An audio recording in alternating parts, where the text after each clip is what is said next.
Welcome everyone. Good morning. Welcome to our today's workshop. I hope everyone is enjoying summer vacation. I know this year it is different, but we have to do our best to enjoy it in summer. So I hope everyone has finished downloading all the documents which you can refer through during this workshop. Again, welcome everyone. First few housekeeping rules like please mute yourself when the meeting is going on. And but we want to keep this workshop also interactive and finish it on time. So we would encourage you to type your questions, generic questions in our chat box, which Dr. Sherry will be happy to address it. And in case if you have a more specific question, you can schedule your meeting. We will provide you the details to schedule your meeting. I will be helping you with your appointments where you will have a chance to sit down with Dr. Sherry on one-on-one and you will get your answers to your specific questions. So with that, help me start our meeting and a brief introduction of Dr. Sherry. Dr. Sherry is a co-founder and director of Beyond Academy. She is a certified college funding advisor. Dr. Sherry and her team has helped 80,000 families into their dream colleges. They work with all these different universities throughout the state, and on an average, by working with her, you and your family can save $83,000 in college cost. Her previous experience is Dr. Sherry has worked as a professor. Sorry,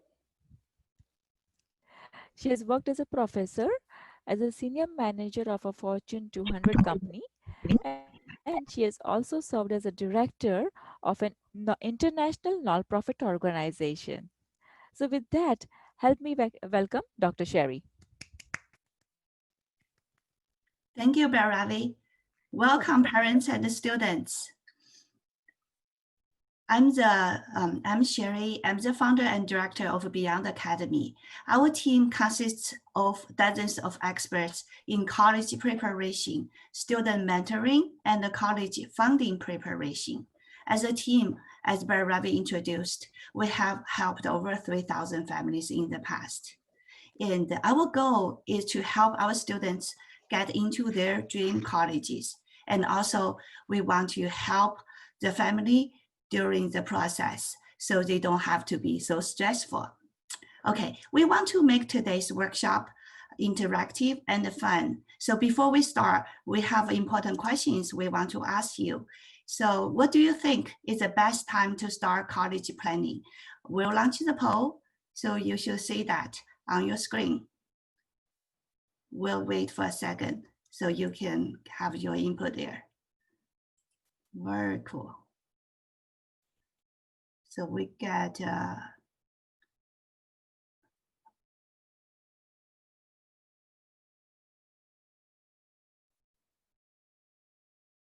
so we have a big crowd today. So just with a few more seconds, we'll see everybody get a chance to answer.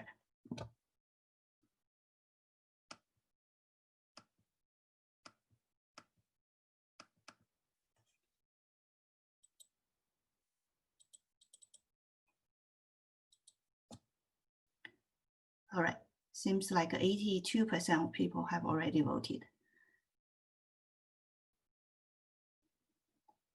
If you haven't voted, you still get a chance. All right, we'll end the poll now. So you can see most people said ninth grade, like high school, is a time to start preparation. I'll share the results with you so you can see that now. So B is the answer. But according to the expert, I just tell you the expert's opinion is as early as possible, probably starting in the middle school years. All right, so awesome, parents. So let's go ahead to say, okay, so we'll share a couple of more pictures here.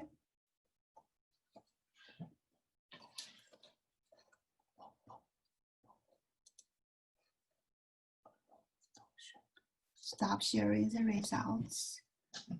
And then we'll go to next page of the screen. So in the past, we have done numerous workshops in the public libraries and high schools. So here we share some of the pictures here in Fremont. We're in California, East Bay. So we have a lot of attendance from the East Bay students and parents here. And today, because of COVID-19, we're here together. And actually, if we say there's one little thing that COVID-19 brought to us that could be good, could be we use more and more technologies and we use this Zoom more. So we get this really convenient to access to the information. Okay, so without further ado, we want to introduce our today's featured speaker, Adam Blumenthal. So Adam is our leading college consulting advisor who has been featured on CBS, ABC, NBC, and many other famous media. He's also the author of the book, Secrets of College Financial Aid Expert. And today, Adam will share a lot of good knowledge and experience. And if you have specific questions, as Ravi introduced, you can put it on the chat box or you can schedule an appointment afterwards. Okay, with that, we'll ask Adam to start sharing.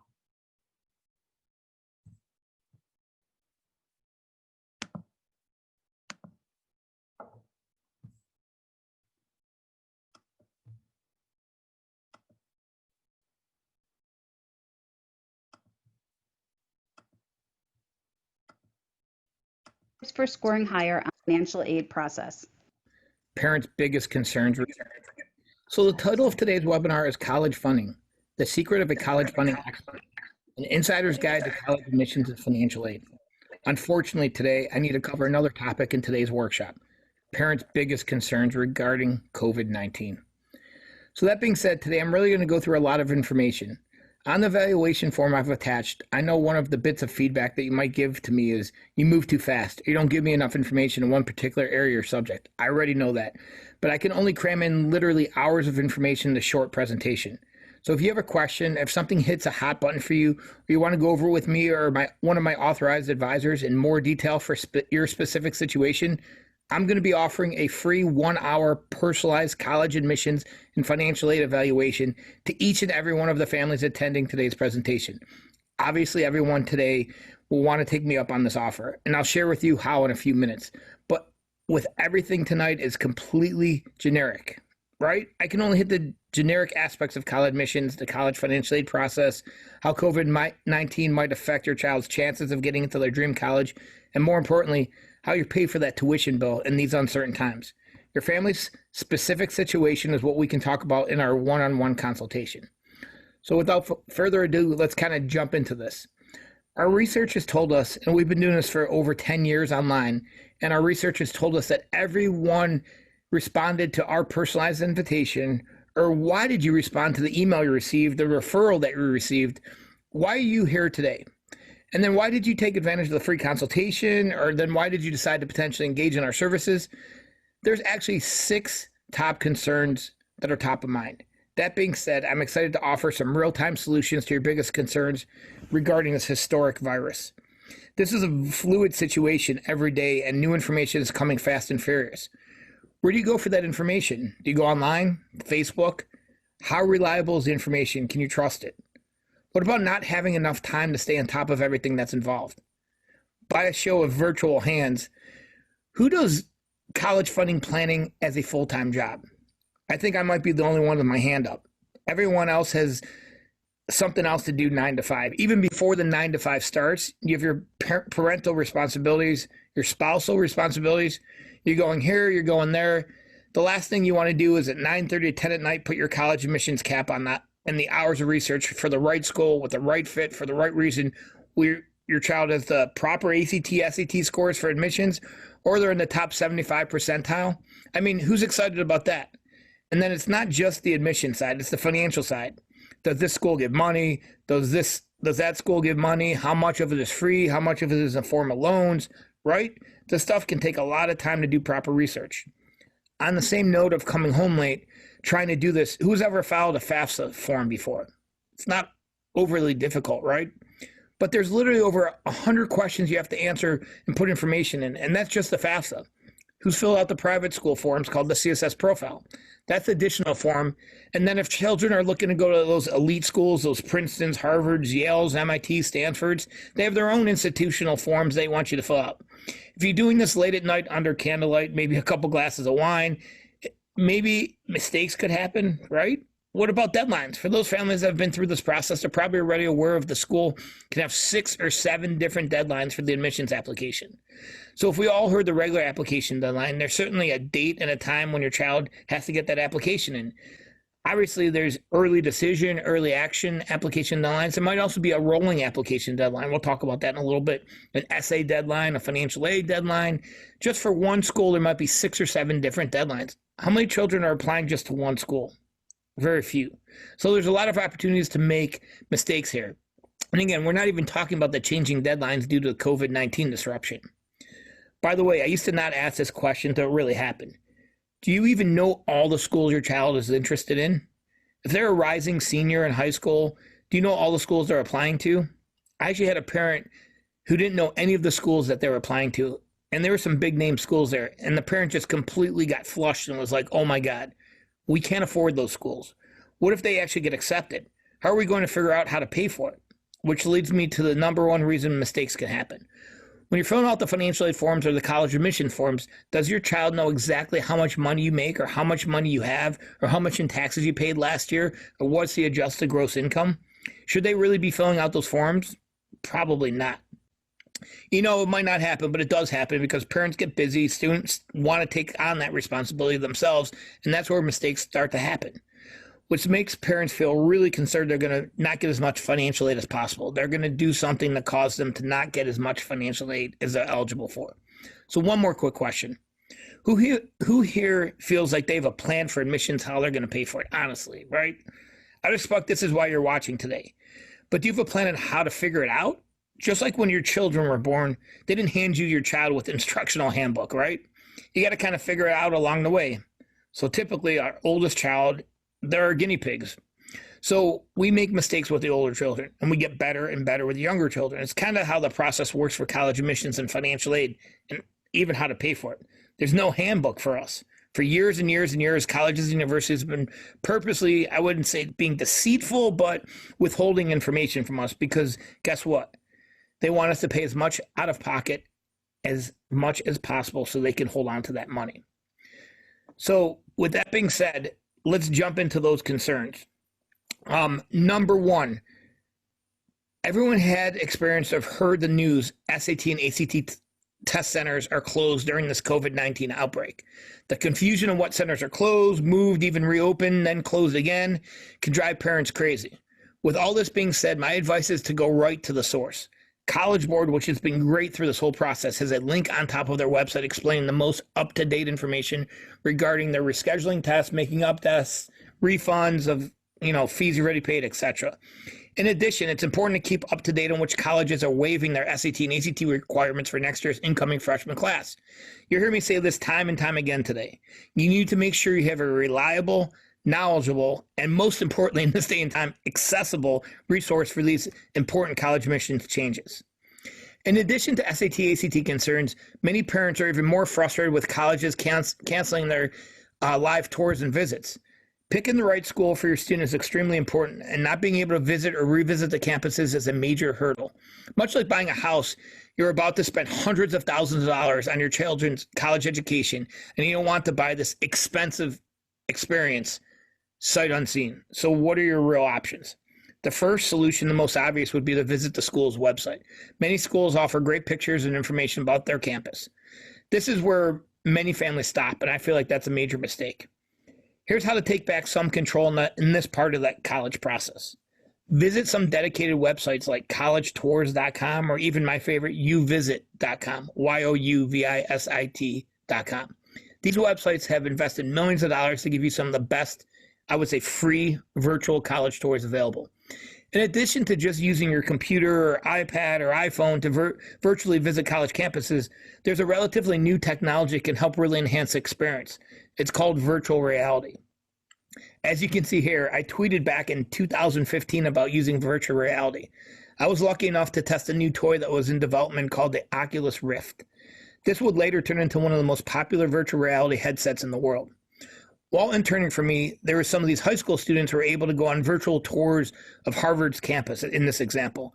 In the last 5 years, the technology has really come a long way, and in my opinion, uvisit.com has the best free platform. I highly recommend it. So transitioning to another parent concern where the solution isn't as much fun, I'm going to get into AP testing for a second. As a recap, the Advanced Placement or AP program enables willing and academically prepared students to pursue college-level studies while still in high school. Many colleges are, and many changes within the colleges are happening, and AP test is one major change. Traditional face-to-face exam administrations will not take place. In lieu of that, students are going to actually take a 45-minute online free response exam at home. I know what you're thinking. What about cheating? That's the first thing that came to my mind. Well, I've been told that in the exam, questions are designed and administered in ways that prevent cheating. AP will use a range of digital security tools and techniques, including plagiarism detection software, to protect the integrity of these exams. So, my goal here today is to, obviously, I'm bringing up some good information, but to give you solutions as well. Here's a great solution for your students who are currently enrolled in AP classes or thinking about it. College Board, like I said, they've been really stepping up, is offering AP classes and review through YouTube. I would highly recommend your child reviewing attending these live YouTube sessions. So let's talk about another major concern that every parent is worried about: college admissions deadlines changing. The traditional deadline for college-bound students to accept admissions offers is May 1st. Many colleges have rolling admissions, meaning their timetables are flexible, while others require applicants to accept offers in December, January if they apply early. Every day you are and will be hearing about different colleges and their different ever-changing timelines. If you don't have a trusted source for this type of information, a great resource is the National Association for College Admissions Counseling. I would definitely check it out. So, based on what I've been told, the number one biggest concern with families today is economic uncertainty. More specifically, how will I pay anywhere from $100,000 to $300,000 per child for college? So what is included in total cost of attendance for college? It's not just tuition fees, books, room, board, lab expenses. It's everything except pizza money and drinking money, right? It's everything else. That's called the cost of tuition. So the cost of tuition varies. And by the way, the cost is not slowing down.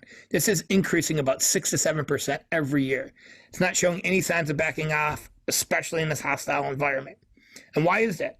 I look at it as pure economics, the simple law of supply and demand. More employers now, more than ever, will be interviewing a job applicant with a 4-year college degree, right? Even if they're going to teach them everything all over again, they're going to really want them to have a college degree to start off with.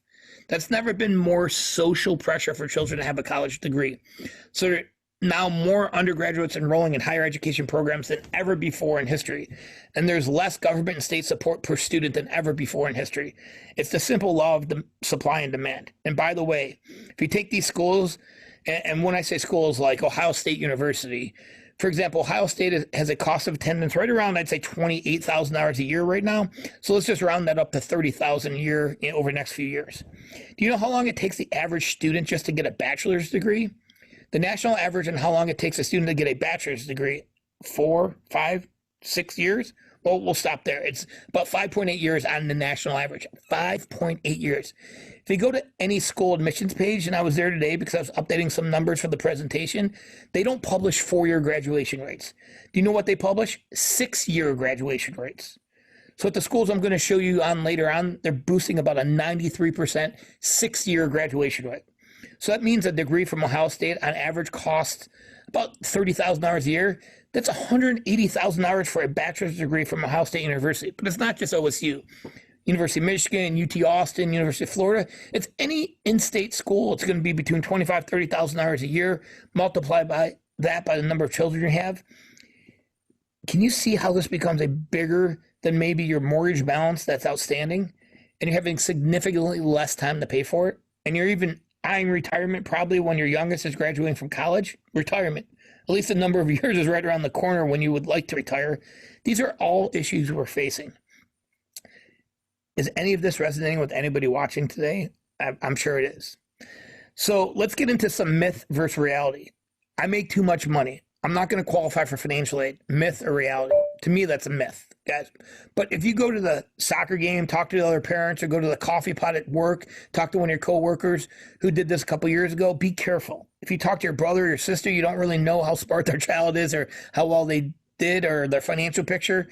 Be careful what other people say. Oh, they're not going to get this or you're not going to get that. It's all dependent, but a generalized statement, it doesn't matter how much money you make. You can make $10 or $10 million. You still can get financial aid. And again, don't forget, not all financial aid is grants. Some financial aid are low cost, very low interest rate loans that I was talking about, could come from the federal government or even state government. There's different ways to do this. Another one's my child's not a great student, so we're not getting any financial aid. Is that a myth or reality? Again, a myth. Yeah, so you know what the bigger issue is? Can your child get accepted to the colleges they're applying to? So this is not just a financial aid or how to pay for a conversation. This is actually really admissions, a student services conversation. Are they taking their ACT or SAT seriously enough? Because those tests can be worth thousands of dollars of financial aid, but they can also be a difference between getting accepted at a particular university or not getting accepted. Are they doing a good job on their essays? Do they have a resume? Do they have any community service that they've done that's actually not court ordered? All right, I'll be the only one to laugh at my own joke. I just want to make sure everyone's still with me, okay? What about this? I own a home, so I'm not going to get any financial aid. Is that a myth or reality? That's actually could be true. So you've heard the golden rule. Well, there's the one golden rule, but the other definition is the one who has the gold makes the rules. Private schools are not subject to these rules and regulations of the Department of Ed. They're private. They've got the gold, so they get to make their own rules. And this CSS profile, and one of the ones I've already filled out the profile before, but on the profile form there, what's the fair market value of your house? What's the outstanding loan balance of your house? What are they trying to calculate? Home equity, right? And if you have too much home equity, they're going to withhold some financial aid to your child, causing you to find more money from other locations or really causing you to dip into your home equity to pay for school. I know it's not necessarily fair, but don't shoot the messenger. But don't you want to know these things and what number is before you fill out the application and send those financial aid forms? I sure would. For those of you who have done this before, raise your virtual hand. FAFSA. Who's done the FAFSA before? All right. Easy as a four-letter word, EASY. Is that the four-letter word you were used to describe this process? I can see your head shaking through the computer. No, it's not. It's not necessarily quick and simple. Colleges and their financial aid officers may offer help. Is that a myth or reality? I'm going to go with myth here, and here's why. Because a college admissions officer is different than a college financial aid officer, all right? Let's talk about the chair you're currently sitting in. How much does that chair cost at Ohio State University? I told you earlier, you're probably in like a $100 chair you're sitting in watching this webinar. That chair would cost $30,000 at Ohio State University because it's not representative of what it costs. It's representative of the intrinsic value of what it's going to give.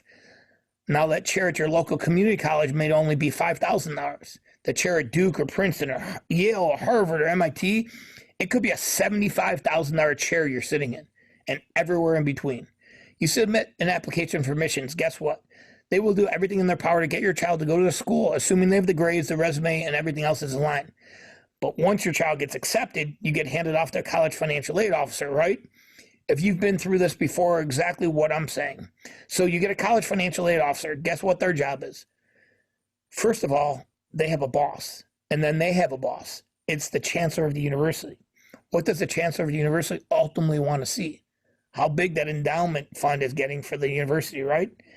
So for the college financial aid officer, this is a unit of revenue. This chair that you're sitting in is a unit of revenue. At the Ivy Leagues, it's $75,000. At state schools, it's around $30,000. At mid-level private colleges, that's $50,000 or $60,000. But don't forget, it's a unit of revenue. So, has this been so helpful so far? Hopefully. Take a look at this. This represents $246 billion. The pie chart represents the $246 billion. The blue is what families on average pay out of pocket every year. Okay, so what is that, about 25%? The red is scholarships. The green is all OPM. Y'all know what I'm talking about with OPM stands for? Other people's money. That's what we need to figure out. How do we get access to OPM, other people's money? So we talked about the golden question, cost of attendance. Write this down because there's a test later. Just kidding. If you fail, you're going to pay too much and send your college kid to college. So cost of attendance, which is COA, minus EFC, which is expected family contribution, equals family need. Cost of attendance minus EFC equals family need. Now, I've already talked to you about the different costs of attendances, the different things colleges, tuition, books, room and board. Now, what is an EFC? It's different for every family, I would say. But in the age of the parent, it takes into account the age of the parents, household income of the parents, assets of the parents, the students' ages, how many students are in college, student assets, students' income, what's in their names, everything, right? So the entire formula, and that's really 3 categories of families that we work with. So let's kind of go into category 1. The first category of families, just really there's more month than money sometimes. It's really a struggle. Income's not always where it needs to be.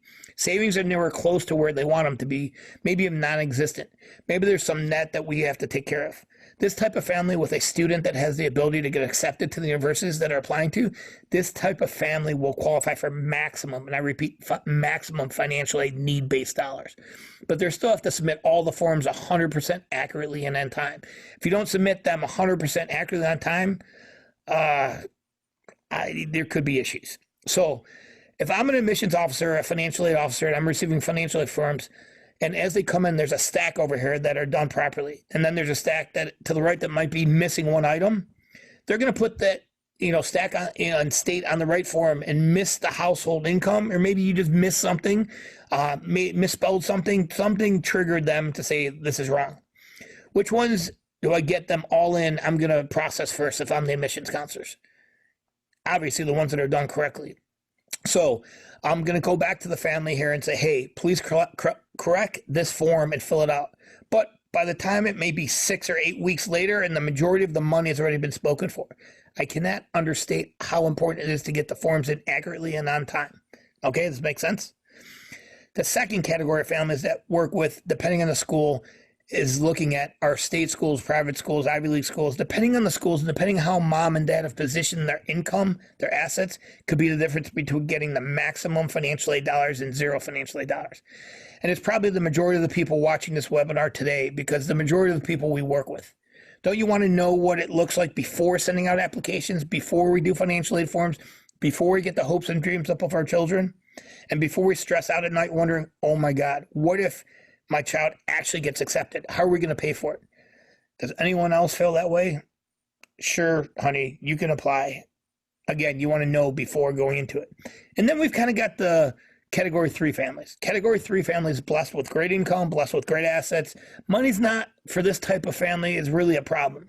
So they're probably not going to qualify for what we call need-based financial aid, but they still have to submit all the forms accurately on time, because they too want as much merit-based money as possible. They too want to figure out how to lessen their burden.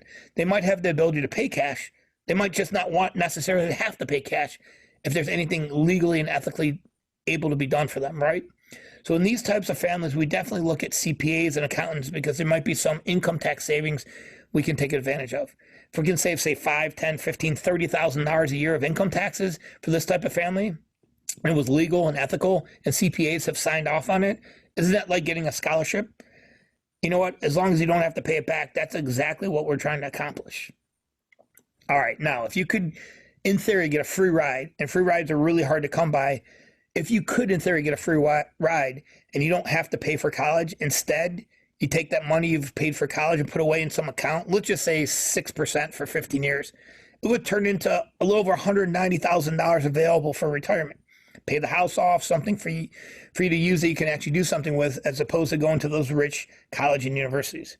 Maybe this is not to the extreme, but any amount of money that you don't have to send to the college and in the schools, you're able to use for your next child, maybe pay off debt, pay off the house sooner, anything, use that money for retirement. Can you guys all see how this is a huge issue, a massively huge issue? All right, so we've talked about the FAFSA, and you've already talked about the importance of submitting your accurate and on time. So I've already started to get into this, but the money for colleges can come from about 4 places: the federal government, the state government, the colleges, the universities themselves, or private scholarships. The federal government has already talked about this, and I've talked about this a little bit. There's just not enough money to go around. More than ever in history, there's less aid from the federal government per student enrolled in college in undergraduate admissions. State governments, I should say, are claiming they're going broke anyway, right? Especially in this crisis, they're all asking for money. So they're more and more saying there's less and less money. We used to have some really cool accessible money from our state government, and that's going away, and it's getting uglier and uglier every year and even every day with this virus. Now with the COVID-19 strain on state and federal resources, this situation's only getting worse. We've already talked about the private scholarships. Let me ask you a question. Has everyone watching here today been out to at least one college campus, driven by a college campus? Obviously, they're ugly. I mean, the ugliest things you've ever seen before. Just kidding. They're beautiful, aren't they? Not even the so-called cool schools are really just beautiful. They're gorgeous. They're well kept. They have money. They don't just want to spend their money. You get it, guys? It's a business. They're in the business of education, but make no mistake about this. They're in the business of getting you to pay as much money out of pocket as possible. But up until now, no one was giving you the insider rules, and we're here to give them to you. So don't forget, beyond the FAFSA, there's the CSS profile. I mentioned it before. Many private schools want you to submit not only the FAFSA form, but the CSS profile form. I like to call it, we called around the office the CSS profile as the FAFSA on steroids. This form drills even deeper into your financial situation, the value of your business, equity in your home, everything, etc. More importantly, for divorced families, listen closely. These forms are where you may or may not have to disclose the income and assets of a non-custodial parent. It really depends on the school. This is why literally every single family decides to take advantage to meet with us one-on-one to get these exact questions answered. Now remember, before I explain the cost of attendance minus EFC equals family need, and wouldn't it be great if every school is going to meet whatever that family need portion is? Well, unfortunately, not every school meets 100% of family need. Every school will meet a different percentage of family need. If a college doesn't meet 100% of the family need, guess who is stuck paying the tab? You're exactly right, the family. In addition, not all family need met is equal. Understanding what percentage of family need is met is free money like grants or self-help like loans or work study. Let me give you a kind of quick example with the Smith family. Everyone's heard of Vanderbilt, correct? It's in Nashville, Tennessee, beautiful place. The cost of attendance today, and these are kind of new numbers, I think about $73,000 a year to go to Vanderbilt. Awesome school. This family, let's just say, had an expected family contribution when they did all the forms of a little over $9,000. So this formula, when they filled out all the government forms, the government said that they'd be able to pay about $9,000 before financial aid. It's always more than you want it to be. But if I subtract the $9,050 from the about $37,000, it leaves about $64,000 of need left over. That's need they qualify for financial, is family need. Have you ever told your child, we can't look at the school because it costs too much? Have you ever thought it in your head at least? You may change that story after seeing this. Vanderbilt has a history of meeting 100% of need, and that's all free money. It's a grant. None of it's a loan. None of it's a work study program. It's all free money. That's what we're shooting for. So this family's out-of-pocket cost was a little over $9,000 to go to a $73,000 school. Crazy, right? Now let's look at, I live in Ohio. Let's look at Ohio State University. That's why I keep bringing it up. I know it's got the best football team, the best damn band in the country, in the land, but okay, please don't hang up. The cost of attendance at OSU is right about $28,000 a year. I mentioned this before. Using the same math, $9,000 from $28,000, it's about $19,000 of financial need, right? But the problem with a state school, and I'm not just picking on OSU, both my parents, my sisters went there. I actually went to Miami University in Oxford, Ohio, much better school. Just kidding. But they meet only 74% of that need met, which that leaves about $5,000 short of that number. Who's picking up that shortfall? Mom and dad are, and the child is sometimes. The shortfall gets added back into the expected family contribution. So it costs about $14,000 to go to OSU versus $9,000 to go to Vanderbilt. Now, I'm not saying one school is better than the other, but our goal is to give our family options. And guess what? In this example, it would actually cost less to go to much more, 2 to 3 times more expensive school than it would be to a cheap state school. The key here is to not get scared off by the price tag. Don't you want to know how this works out before you go through the process? The good news is we've created a proprietary software I'll talk about in a few minutes that can project your child's personalized financial aid award offer at any school of their choice. Another main reason why we offer that 1 hour free consultation I was talking about in the beginning of the webinar. So also, this is something that's really interesting. Did you know you can negotiate your child's financial aid award offer from each school? Do you know how it's not uncommon for colleges to misaward financial aid packages? I don't want to say it's really intentional, but your family's financials can usually change every year, and they usually do. And don't forget, colleges are using your prior year's tax returns. By the way, kind of already talked about this. This is a business decision for these schools. So they're going to give you a lowball financial aid offer when you finally get your financial aid offer back. Did you know you can appeal that? Obviously, there's a proven method of doing this. And wink, wink, we are experts at this. Most families I speak with, we don't know, we didn't know that. We were going to get the financial aid offer and say, okay, it's not as much as money as we were hoping for, but always remember you can actually appeal and negotiate for a larger offer. I'm not saying it always happens, but you always have the opportunity. Let's also talk about financial aid leveraging. I don't know how many people know about this. According to an old Money Magazine article, 65% of private schools and 27% of public schools engage in financial aid leveraging. This process is used by universities to determine how little, and I'll repeat that, how little aid needs to be awarded to a particular student just to get their student to enroll in the process and to enroll at that school. Again, how little aid. It's the opposite of what most families think. So it is perfectly legal and ethical to make use of the rules and allow you to get more money. Just like we did with standard deductions, itemized deductions, exemptions, the allowances in our tax code, why would you not apply the same rules and thought process to college funding? Don't forget, this is a business transaction. All right, I want you to look at the University of Chicago PDF. Okay, look at the original award offer dated back December 18th, 2017. The total award for the student was about $36,000 per year. Don't get me wrong, most families would be doing cartwheels to get $36,000 of financial aid a year, but don't forget, the University of Chicago costs roughly about $78,000 all in cost of tuition. I know, unreal. Now to the good stuff. After working with our team and allowing us to do our magic, i.e. appeals and negotiations, University of Chicago increased their financial aid award package to over $73,000 per year. Yes, you heard me correctly, per year. That's an increase of over $36,000 of additional award money per year. Without taking the time to watch the financial aid webinar, deciding to take advantage of our free 1 hour consultation, and ultimately engaging our services, this family would have been overcharged by almost $147,000 for college. I made a bad joke to the family that the school would not even name a library after them. They didn't laugh too hard. So if they had done the process on their own, had they taken the initial award offer as gospel, how much money would they have left on the table for 4 years? A tremendous amount of money. Don't forget, you need to know the rules of the game before you play the game. All right, so let's transition and talk a little bit about 529 plans. That's a big question I get from a lot of people. What about 529 plans? Are they cracked up? Are they all they're cracked up to be? What are so-called benefits? How do they affect financial aid? These are all the questions we get all the time. There are many benefits to the 529 plan, but as most people have seen during this COVID-19 crisis, even the most conservative 529 plans are at risk to the market volatility. In addition, every school treats the value of the distribution of these plans differently in regards to financial aid qualification.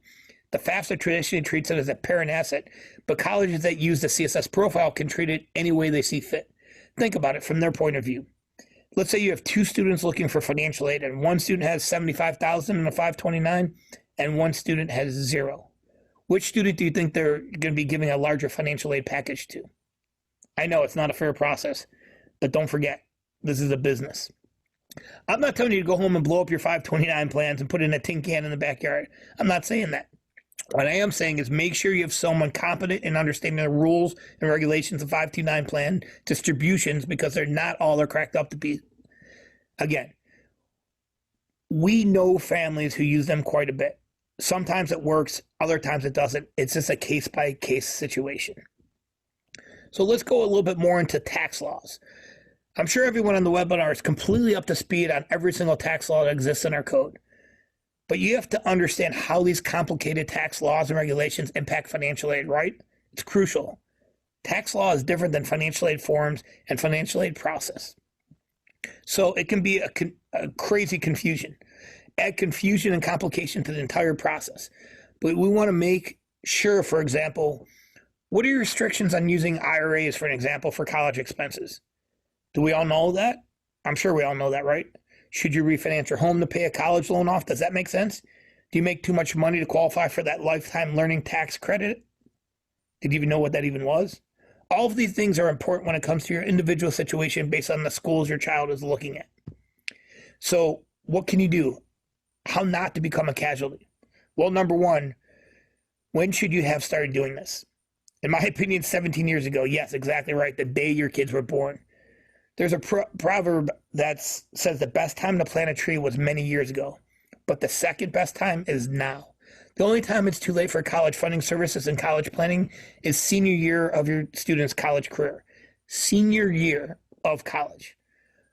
We may be too late to get every semester at a low cost, but if we can get other semesters at a low cost, you're still saving money, right?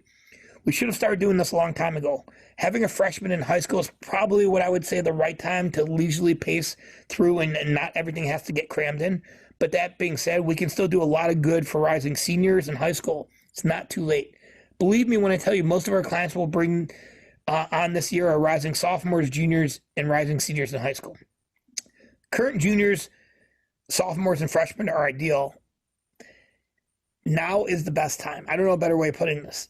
There's a baseline. This starts the process. So where's your kid at? What kind of school should they be looking at? Is it now time to build up their resume, their extracurricular activities, their volunteer work? You know, all those things that become important in the college financial aid admissions process. So let's put it this way. If you're going to have someone help you out with these things, you must ask them these questions. Can you show me how to lower my expected family contribution and maximize my opportunity for aid? Can you help me pick the right schools and give me the lowest out-of-pocket cost for me and my family? Can they help you fill out all the financial aid forms, or even in better, actually do the financial aid forms for you, outsource it to them with no mistakes? And not, is that something you can negotiate for on your own, or are they going to be able to help you with that? I guess the way I look at it is, can they negotiate when you get that award offer in your hands? Are they able to do that for you? But when you get a low initial financial aid offer and then you will, what and who will you turn to? Can they be that help? Don't worry. If you make too much money or you think you make too much money, please don't make the mistake of leaving other people's money on the table. Even if it's federal government money, don't leave it on the table. There's other things we can do.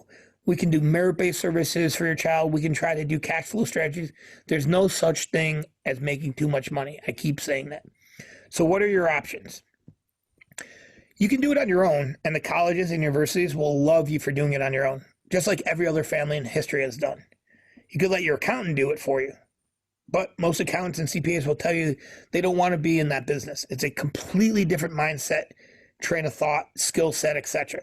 But if you own a business, we need you to bring your CPA in the conversation, try to maximize deductions and things like that. It's extremely important to have everyone on your team to be on the same page. Don't forget, you need a team. You're about to pay $100,000 to $300,000 per student. How could you not put together a team to help you for this? So what will a college funding specialist do for you? Do they offer guarantees? Should you start planning? What's really the next step? There's so many families get so confused. So our mission for our clients is we want to eliminate the administrative nightmare that this opportunity presents. It's littered with countless opportunities for errors.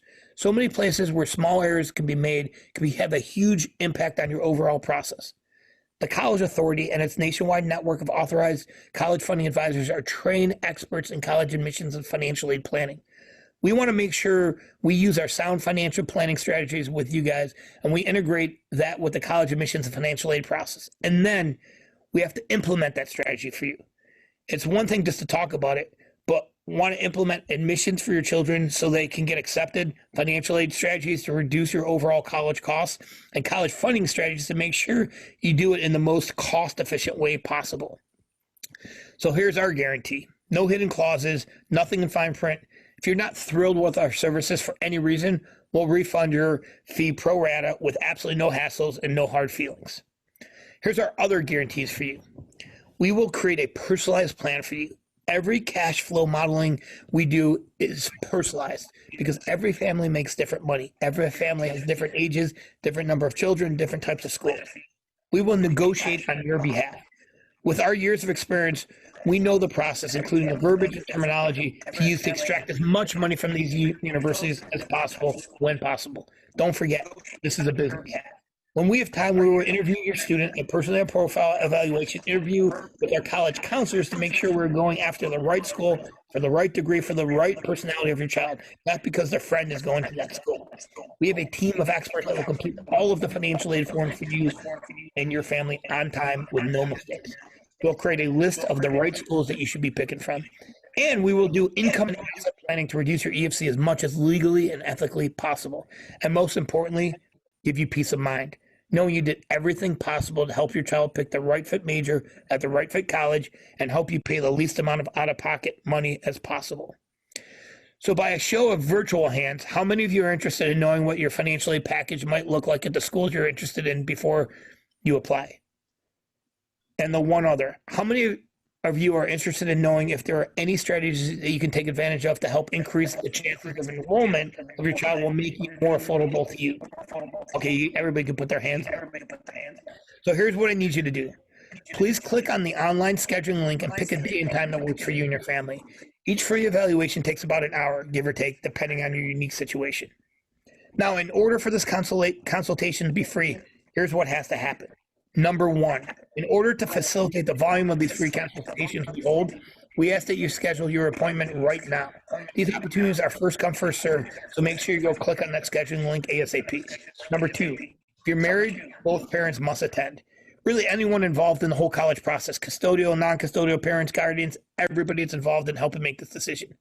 And number three, this must be scheduled in the next 7 to 10 business days. If you can't find a day and time that works for you on your scheduling link, please email your team and we will try and find a spot or put you on our waiting list. One last requirement. Please make sure you have all the materials or close to as many documents as possible prepared for when we meet with your family for that 1 hour free consultation.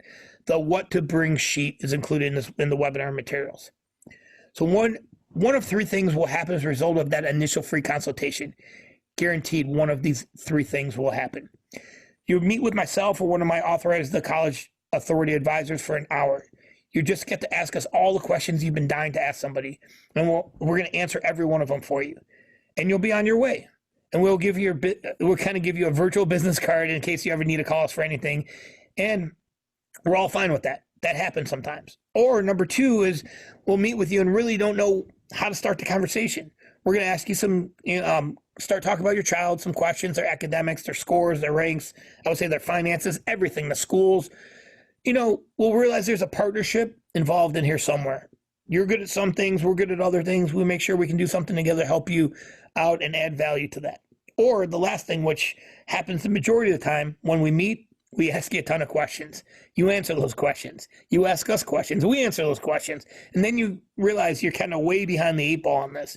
And you're looking for someone to personalize a custom suite of services that help you course correct and get back on track your college admissions and kind of that paying for college needs. So as I mentioned earlier, we've created a unique best-in-class college admissions and financial aid software. This software is called the My Tuition Score. My Tuition Score is a unique and comprehensive preparation tool for the college process. Your tuition score and report represent your knowledge, preparedness, and financial health relative to the college investment. The lower the score, the more you're likely to overpay for college. As additional bonus, when we meet, we'll supply you with a free report customized to your family. This report traditionally costs about $79 per family if you're buying it directly on our website. When we meet for a personalized free evaluation, we're going to actually run this report at no cost to you. So worst case, we're basically giving you $79 worth of value when we meet. So everyone watching this webinar has a goal. For most families, it's for their child to find the right fit major and the right fit college. Actually, I should say get accepted into their dream college. And just as important, to pay for their child's college education without directly impacting their own retirement dreams. The goal is the easy part. Executing on the goal with a plan is the hard part. This is where we come in to help. We have the blueprint, personalized for your family. So I'll leave you with this. A goal without a plan is just a wish. Thank you for attending, and I look forward to speaking with everyone individually. And always stay safe.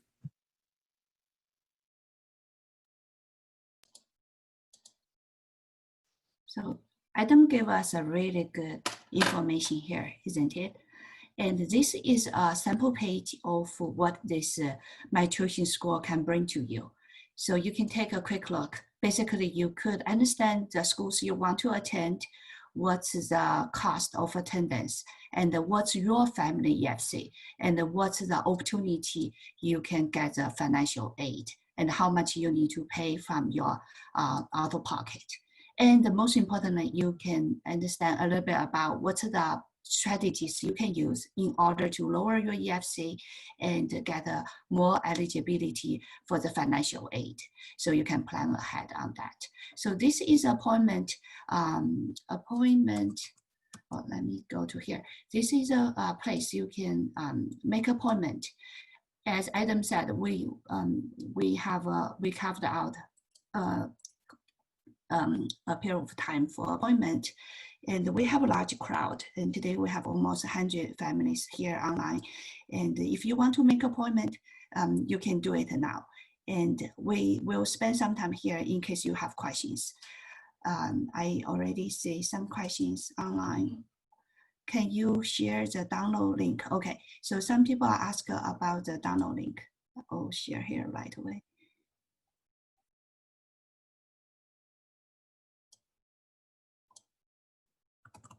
And you can find a lot of good information online, and also from our download link.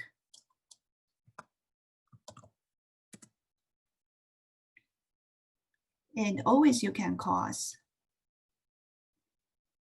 Oh, there's 21 chat questions here.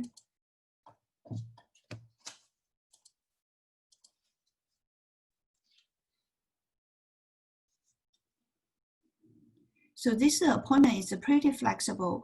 If the timing doesn't work for your family later on, you can always reschedule. So this link is important. I want you to write down the link. Oh, I already got a Chris appointment. Trisha already made appointment. I got this.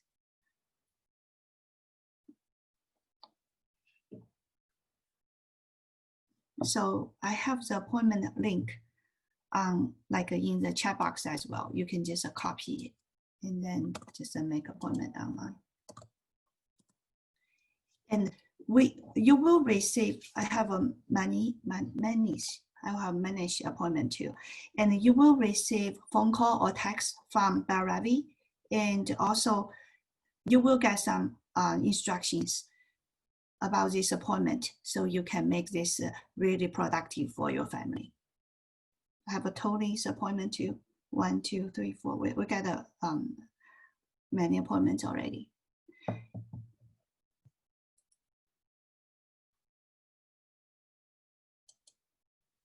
And Adam, we actually have these services for anyone in the country, like anywhere from different states. But since I'm in California personally, so a lot of my clients are actually in California area. So I have a lot of information, a lot of things to share about UCs, about Cal State, about, like our local schools here too. And one more thing I want to let other people know is, although we only talk about financial aid this time, but we actually do provide overall services for college planning, including SAT, ACT preps, and how to choose a major, and how to select college. We provide like application reviews, essay reviews, mock-up interview, mentoring, like what classes to choose, just whatever the questions you and your student might have along the way. Got so many appointments coming. But just wait online for a few minutes in case you have questions.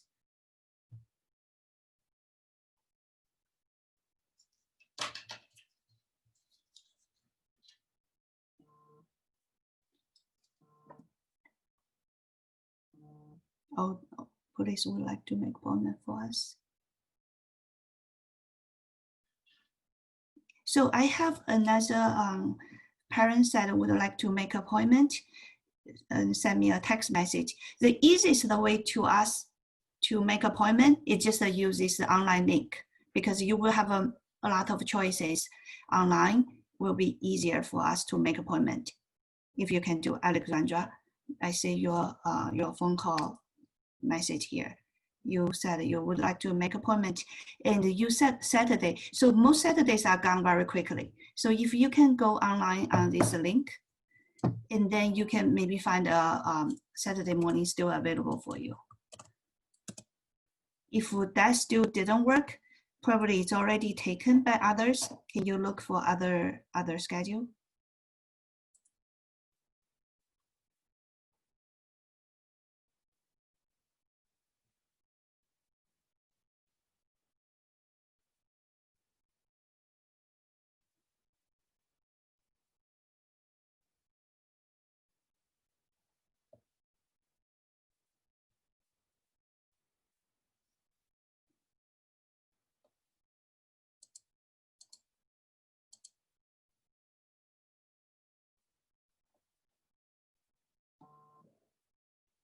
Get a Sulit, I get a Suniva.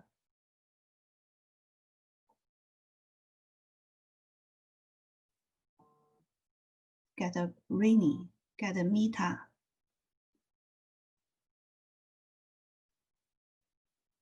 Jenny, also have a Jenny. David, have a David Kwan. Have a Thay Abby, I already received your appointment. Suniva, Tony, Manish, Tricia, Chris.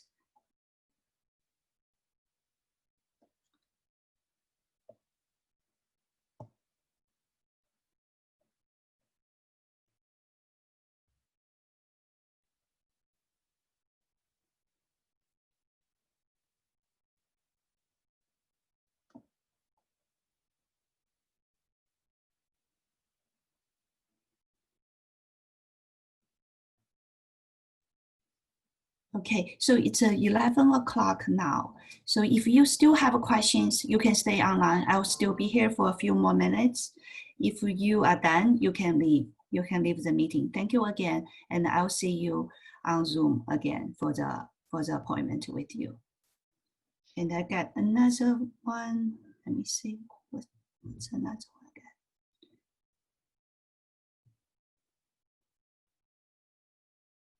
So got a T or Thay, Thea, Thay. I got a Thay.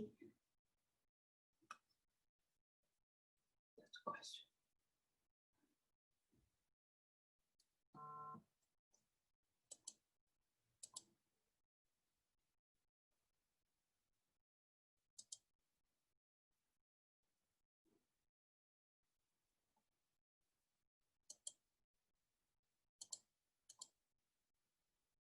Got a Will. I have your appointment already too. Will. And Judith have your appointment too. Oh, there's another lady she scheduled rescheduled. That's okay. Yeah, I'll get this done. We'll verify the meeting with you. Ravi, my assistant, will text you or will talk to you to verify the information. And also there's instructions for you. You know, you get email and also text message. So you know what to bring to the appointment to make this really productive. So there's a question from Mita, right? Mita says, if somebody make 200K, are there opportunity to make financial aid? Sure, of course. I actually helped a lot of people. You know, we are in California, we actually got a really good pay here. It's very common to family have a 200K or even more. So we have all different strategies can help this kind of family as well. So Alexandra sent me a text message, says you are not sure which option to choose by scheduling for a free consultation. So use a link to schedule a time, and we'll just answer your question. So watch out for your text message. We'll confirm the meeting with you in the text message and also email.